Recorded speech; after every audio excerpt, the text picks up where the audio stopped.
Good morning, everybody, or if you're watching by replay, or if it's a different time zone where you live as you're watching this, good afternoon, good evening, whatever best suits your occasion. Thank you for joining me. This is Aaron Tomlinson. Welcome to Sunday Morning Live.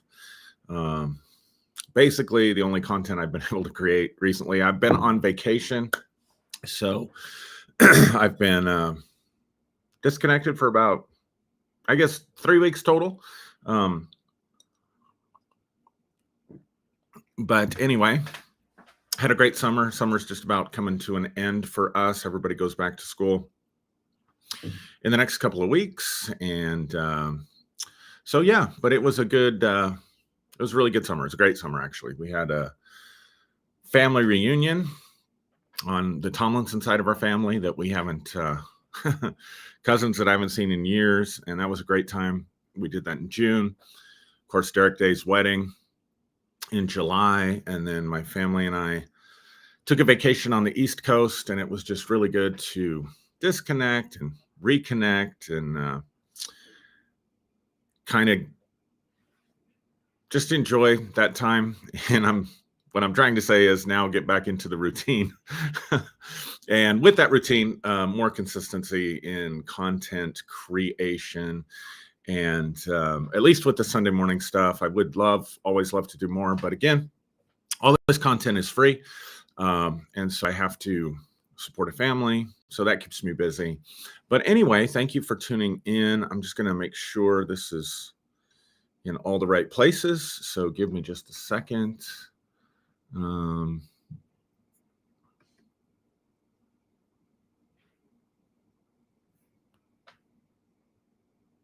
A great conversation with Barbara Simons last time. Really enjoyed that very much. Really benefited from that. Haven't had the chance yet, but want to go back and listen to it myself so I can glean from that. Seems like a bunch of you really appreciated her and enjoyed that. I know I appreciate her very much. Again, I just want to make sure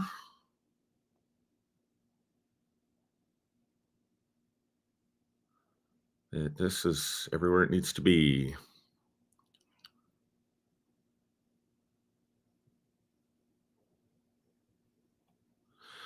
All right. Hope everybody's doing well. So, fun topic for today. Since we have been talking about the future of spirituality and religion, been trying to bring in some of the better minds, had a great conversation with Jeff Turner that you can find if you scroll on the YouTube channel. Jean says, yes, I've since gotten her book. It's a great book. I think you'll really enjoy it, Jean. But anyway, had Jeff Turner on a couple I don't know, about a month ago, I guess. And then Barbara Simons. I've got some other people from some different perspectives that I want to invite to come on and talk about where we're at, what's the future, how do we move forward, especially for those of us in the deconstruction community. And I just want to affirm you. I was thinking about this morning. It takes a lot of courage to do what many of you have done. It takes a lot of courage to question your faith, maybe the faith that you grew up with or that you were really dedicated to, that perhaps even asking questions takes courage. Definitely, if you're openly deconstructing, that's not right for everybody. That's not perfect or the perfect situation or the right thing for everybody.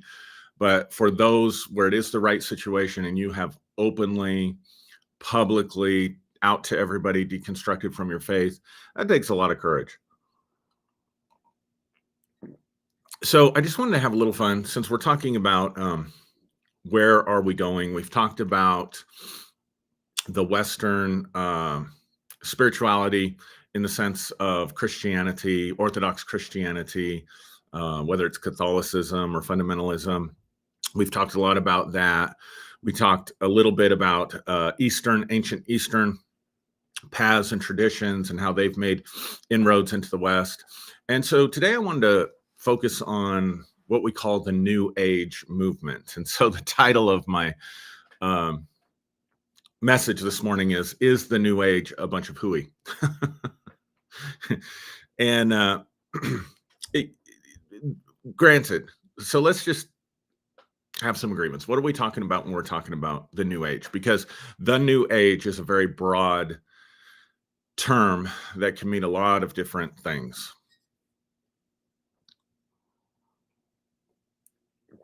Talk about a lot of different beliefs or practices. It's not an organized religion. Now, we can apply that same frame to Christianity, right? I don't know. I hear different numbers. I don't know what the actual number is, but there's many, many different types of Christianity, many different flavors, right? That are out there. There's the denominational flavors. There's the more liturgical churches like Lutheran and Anglican or Episcopalian churches. There's the more what I would just call traditionally conservative sort of social gospel groups out there, like the Methodists is one that comes to mind, the United Methodist Church. There are the Anabaptists, like the Mennonites. There are the Baptists, of course, and then there are the Pentecostals, hardcore Pentecostals, charismatics. And then there's sort of this new breed of entertainment Christianity that seems to appeal to people, which really is all about the marketing. I mean, a lot of the, current books that are for sale, I mean, basically Christianity, modern marketed Christianity is a mile wide and an inch deep. And then, so then in the New Age movement, you've got what you might call a New Age store. It's interesting in our town, which is predominantly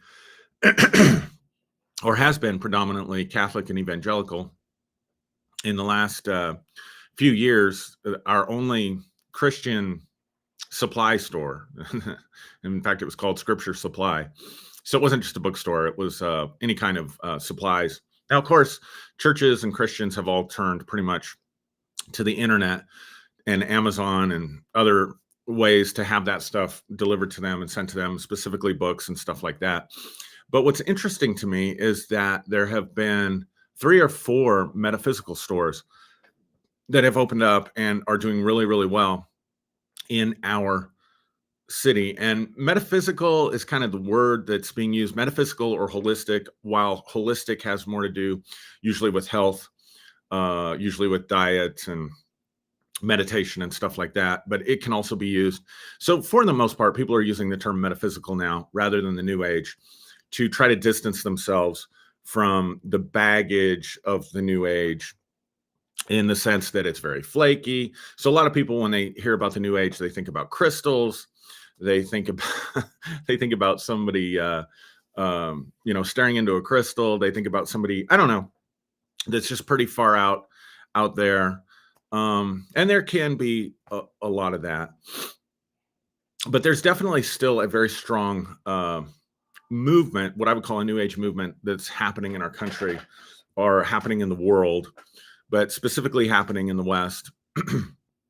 New Age fairs, holistic fairs, metaphysical fairs are showing up all over the place. Used to be maybe it was once or twice a year in a specific location. Now it's almost every month. Maybe even if you're in a bigger city, every weekend something's going on, and people are making their living by providing services or selling products at these fairs and at these places. So it is a movement that is still attracting a lot of people and is still growing. Unlike Christianity, which is consistently decreasing. I mean, the numbers and the statistics there are really bad for the church. Just in the last couple of decades, gone from something like 70% of the people identify as a member of some local church down to about, I want to say 44% of people today identify specifically as a member of a local church or local congregation. So the New Age movement is still attracting its followers. And a lot of people who are really serious, and I'm not just talking about like the average person who can, okay, let me let you know I'm shifting topics. The New Age movement can be seen as a bunch of hooey, especially certain topics like crystals, using crystals. Like, what does a rock have to do with anything? I think to a certain degree, people are more open to energy and things like that. So there are some catchphrases though. There's the crystals thing. Usually there's tarot cards or oracle cards, energy work, past lives, belief in past lives, past life regression type of stuff. You'll hear a lot of talk about Atlantis and things like that. People start talking about being Atlantean or Atlantis. You'll hear about star seeds. This is all kind of falls under the banner of the New Age movement. And people who are serious practitioners of a spiritual path, and it doesn't really matter which one, and I'm generalizing here, but in my experience, people who are serious practitioners of the occult or serious practitioners of Wicca or serious practitioners of some form of Eastern meditation, Zen Buddhism or Tibetan, I forget what the Tibetan Buddhism is called. They will really have a tendency, or some followers of some Western tradition will sometimes have a tendency to look down on the New Age movement as a whole and say, well, it's just spiritual tourism. I've been guilty of that myself, calling it spiritual tourism.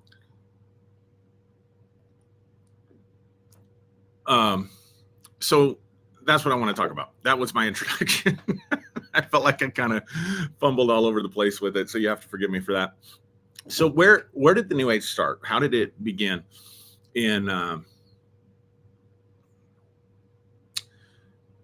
It's really not easy to say where it started, although most people that have researched it, and I'm of this opinion, that really the New Age movement, a lot of the teachings, a lot of the doctrines and stuff come from the Theosophical Society, which was really popular in the late 19th, early 20th century, and really popular in Europe and in England, as well as in the United States. The Theosophy Society, or the Theosophical Society, so Greek word theo, you might recognize it from theology, is the word for God. And then Sophical or Sophie comes from Sophia, another Greek word that means wisdom. So it's divine wisdom. So the Theosophical Society was started by a woman, a Russian woman, named Madame Blavatsky. And she claims to have traveled, I believe there's good, I believe that's credible, that she had traveled to the East. She was, of course, Russian Orthodox.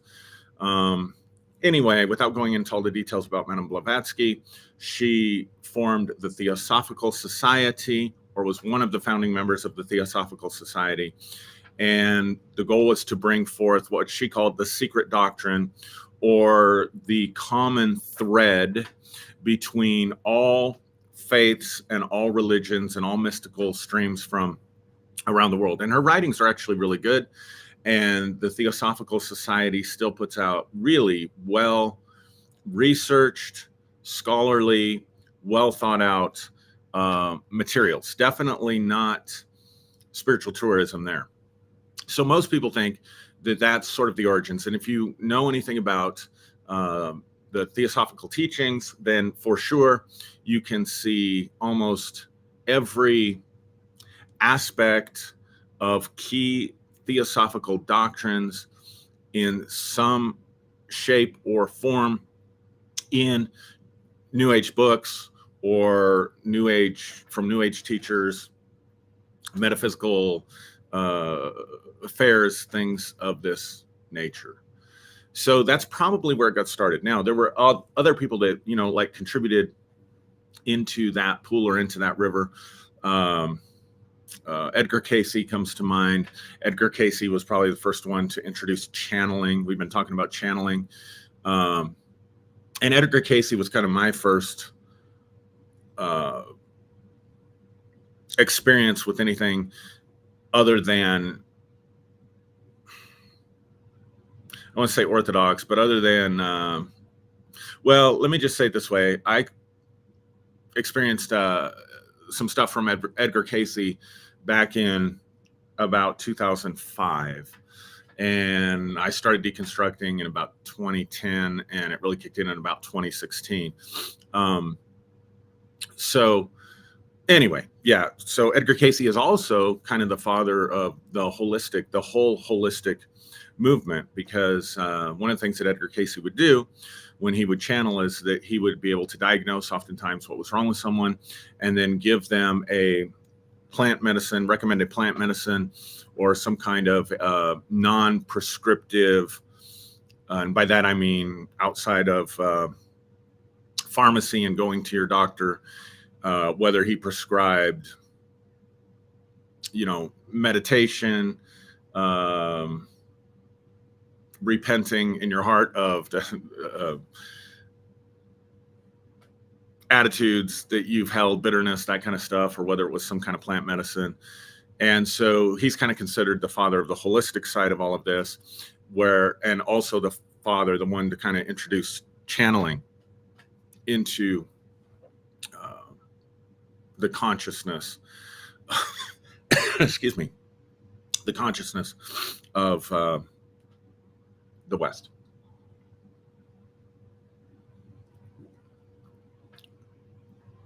So why am I talking about this? Because in my meditation time, and when I was thinking about what to present today, I have an affinity towards Western spirituality, and I'm very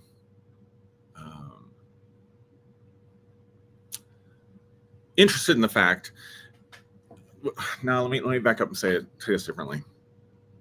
I have a strong allegiance. That's a better term. I have a strong allegiance to Western spirituality as a Western person.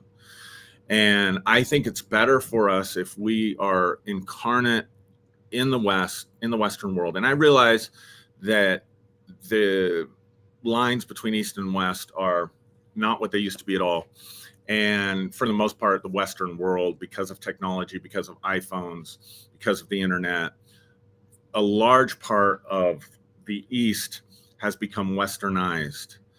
You can see that areas like Russia still are trying to resist being Westernized. Certainly parts of the Middle East are trying to resist being Westernized, but to a large degree, India and really even China in a lot of ways, in terms of technology and things like that, has become very Westernized. So the ways of the East are becoming lost anyway. But I want to advocate for Western spirituality, and I do think that tradition is important. And the New Age movement is probably the best representation and the latest iteration of true Western spirituality in many ways than anything else that we have today. So while I firmly believe and want to continue to affirm that I think the way forward in the future with spirituality is sort of this path of self-initiation, to each their own, so to speak, while also recognizing the community is important. But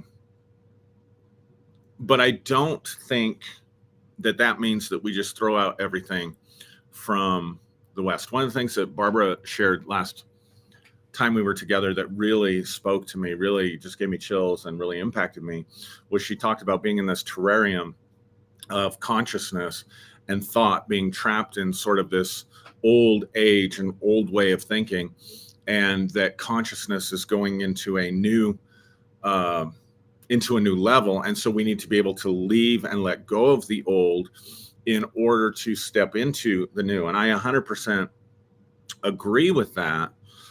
But I would see also that there are aspects, and I want to really stress that word aspects. There are aspects of metaphysical ideas. I don't even want to call them truths, because I don't want to even be that dogmatic about it.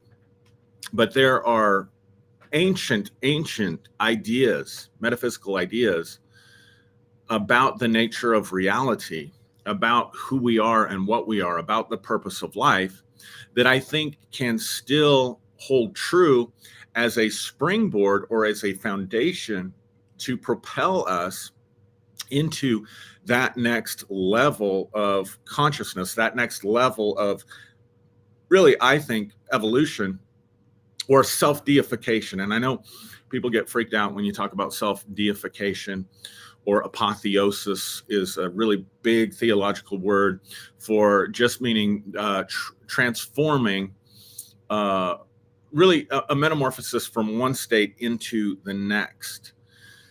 The deification of humanity. That does not mean that we deny our humanity. That does not mean that we hate our humanity. That does not mean that we try to crucify our humanity or get rid of it. I don't affirm that at all. It is, however, a elevation or a transformation or a changing or a glorification of that humanity into something else that is on a higher level of consciousness and ability. I do think that that is part of where we're going into the new age, and what exactly that's going to look like, I'm not sure anybody really knows. Now, it's very possible that there are people out there that know, and I just haven't been exposed to them, haven't met them yet. But no one that I've ever met or ever talked to has a really crystal clear idea of what that future is going to look like that I can fully embrace and get on board with, that is anything other than peeking through a peephole, if that makes sense. I hope I'm making sense. I feel like I'm rambling a little bit today. So what are some of those foundations? Because we still see them within the New Age movement. And I guess what I'm trying to say is, I think what frustrates me, and I'm not the only person who's talked about this. There's a great teacher from the 1920s and 30s, Dion Fortune. She's written a book called The Mystical Kabbalah. She's written several fiction works that are really excellent if you can handle the language. You know, they wrote differently and spoke differently back then. But Dion Fortune makes this comment. She says, you know, if you're born in the West, stick within the West. Carl Jung, same thing. He was concerned about too many Eastern ideas coming over and migrating into the West because he called them foreign to the soul. Now, people can say that they were just being racist. Maybe that's the case. Arya Kaplan, who has written several books on Kabbalah as well, Jewish man, he also laments that people will leave their traditional faith and not realize that there is this rich, mystical, metaphysical stream and tradition that has been going on for thousands of years within the West. When we talk about what brought us out of the Dark Ages, so I'll give you an example. When we talk about the Renaissance, or we talk about the Dark Ages, right? Which is a term that scholars aren't using anymore, but most of us are familiar with that term, Dark Ages. This idea that the light of intellect and rational thought went out and religion ruled for however many centuries. And then in, I don't know the exact time frame, my brain is still not working. I didn't have enough coffee this morning before I started talking on here. But, you know, basically in France and Italy, there was a renaissance of thought. And people will generally attribute, you know, scientific materialism, where we're at today, to the Renaissance. And that's really not the case, as much as it was a revival and a renewal of a set of beliefs called Hermeticism and a type of spirituality that went back, and really a rebirth of philosophy that went back to people like Socrates and Plato and Pythagoras.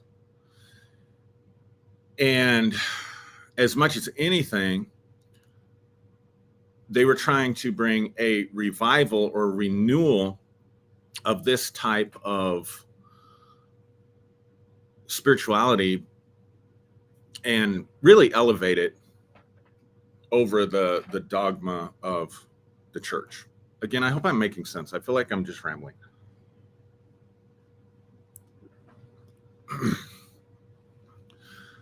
So one of the concepts that I really contend with, and I've contended with even within the group, the New Day Global group, is this idea that there is no self. This idea that it's all just part of Maya, it's all just part of illusion.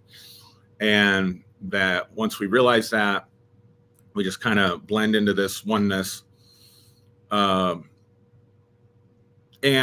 I think people who affirm those kind of Eastern ideals would say that the concept of a self or the concept of a soul is strictly a Western concept or a Western idea.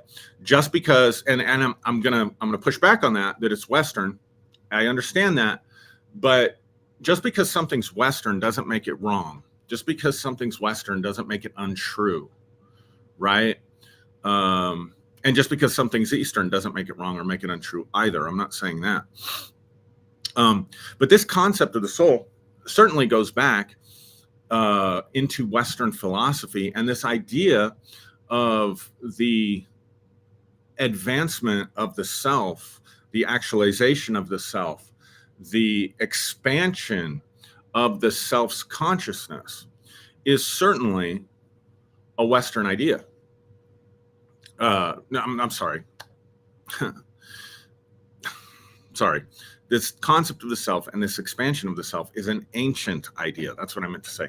It's a very, very ancient idea. In fact, you find it very much in the writings of Plato and all those philosophers that I mentioned. Very much an idea within Western concepts. Definitely the three Abrahamic religions contain that, but they're not it doesn't find its origins, its beginnings in the Abrahamic religions. It finds its origins in Egypt, actually. Ancient Egypt, definitely had the concept of the soul, had the concept of the afterlife. A lot of these metaphysical concepts that these Western ancient philosophers taught their students and that are written for us and copied for us later, probably by their students, were rooted in the religion of ancient Egypt. So the concept of a self, the concept of a soul, the concept of an afterlife, that all goes all the way back to that. And now I know when people start talking about Atlantis, it can sound super flaky because there's been a bunch of stuff about the lost city or the lost continent of Atlantis that has been proposed and put out there. And so just like anything else, when a concept is put out, in other words, we've searched for Atlantis, we thought we found it, and we didn't find it. Kind of like Al Capone's vaults. Those of you that are old enough to remember when Geraldo Rivera opened Al Capone's vaults live on TV, and there was just nothing in there at all. And a lot of people think about Atlantis because there have been things. In fact, Edgar Cayce, I think at one point said that Atlantis was going to resurface out in the Atlantic Ocean by 1970 something or something like that. Now, if you're part of Edgar Cayce's society and you happen to see this and I got that completely wrong, please, please, please feel free to correct me in the comments. I have nothing but respect for the ARE and nothing but respect for Edgar Cayce. However, I wouldn't say a deep dive, definitely not a deep dive, but I did enough research on this concept of Atlantis to become convinced that it isn't just a myth, that more than likely there was a very advanced, very, very, very ancient, very advanced, very spiritually advanced civilization called Atlantis that was destroyed in some way, shape, or form, that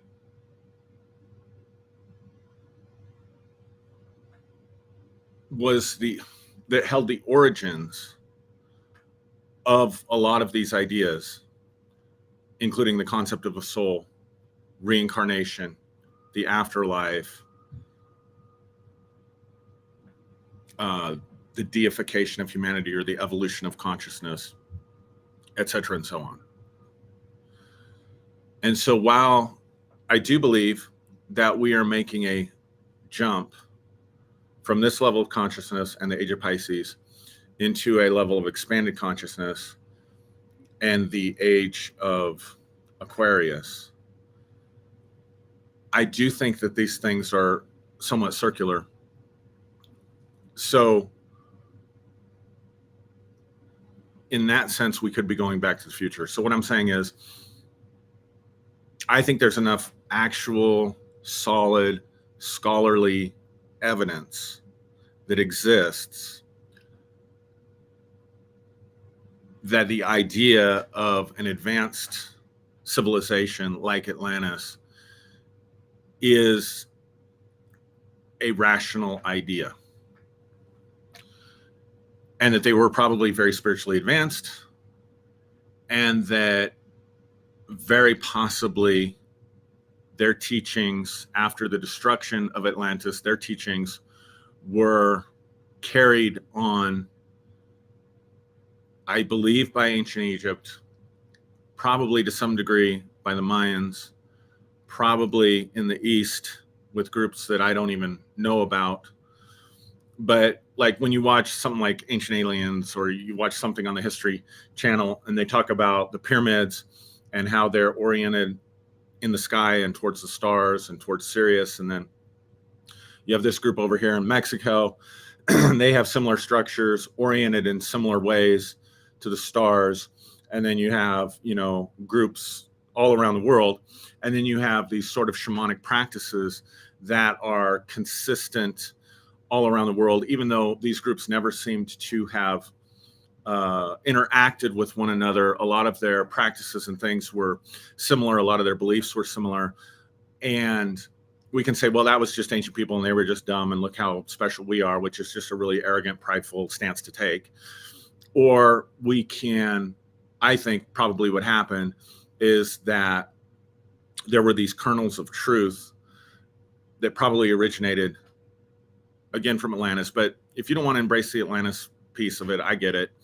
But there's definitely solid, hard evidence that nobody questions that these concepts existed within ancient Egypt. Now, is ancient Egypt considered Western? I don't know. Somebody help me out with that. And that's why I said I'm not sure the idea of a soul is a Western idea, or the idea of a self is a Western idea. I just think, even clinically, as a clinical mental health practitioner and student of human behavior and mental and emotional well-being, I don't think the idea of a no self is a good idea at all. In fact, there is a whole section of mental health disorders that are diagnosed in the DSM-5. They're called cluster B mental health disorders. That includes things like borderline personality disorder, narcissistic personality disorder, antisocial personality disorder. With a lot of those, the problem is a very disorganized self. The problem is that there really is no self. And so they have to find a false self. So I think the key to mental and emotional well-being is not to realize there is no self, but to have a well-organized, well-put-together, strong ego that makes contact with people. Why am I stressing this? Because I believe the idea of a self, the idea of a soul, and the idea of an afterlife is a metaphysical reality. I believe that it is true. I believe that it's real. That isn't just Aaron's idea based on Aaron's experience. This is an idea, again, that I want to stress, that has been part of Western spiritual traditions forever.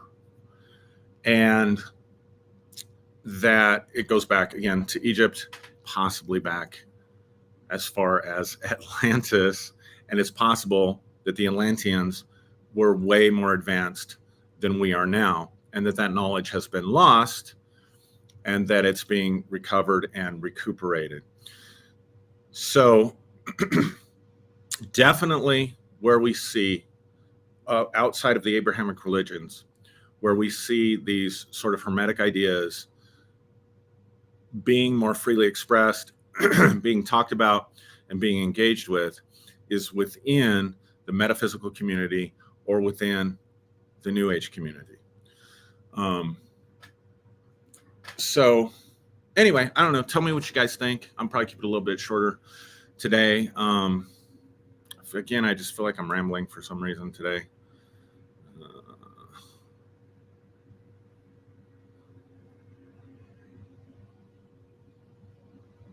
So I think on that point, so what I'm trying to say is it's not Hooey. The New Age movement is not Hooey. It is the current expression of some of these ideas. Now, again, it's a very broad label here that I'm using to talk about these things, but I hope this was helpful. Sorry if I was a little rambly in this one, but again, let me know what you think in the comments. Thanks for watching, and I'll be with you guys again next week.